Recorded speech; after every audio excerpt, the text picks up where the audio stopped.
Hello everybody, I'm Amia Jafico here. I did a swap on Your Paper Pantry and my partner was Melissa, and we had to alter a paintbrush. And this is my paintbrush. Start at the top. It's a 4-inch wide paintbrush.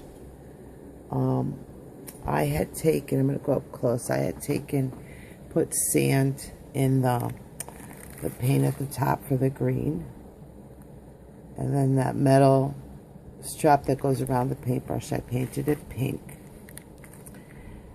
and I put lace over it, and I put these are foam flowers, and a little bit of pearl sprays in there, some baubles, and then I had wrapped lace around this first. This isn't a butterfly I bought. These are really earrings.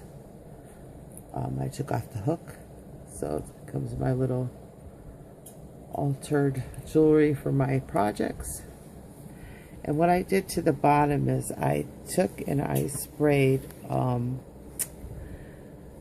like it's an Elmer's glue spray all on the bottom, and then I took diamond dust and I sprinkled it on there. So it's really sparkly. I don't know if it's really picking it up in this video, but it's extremely sparkly, and I did it all the way around. That's the back. So I hope Melissa likes her paintbrush. I have a lot of fun making it. And thanks for watching. Bye-bye.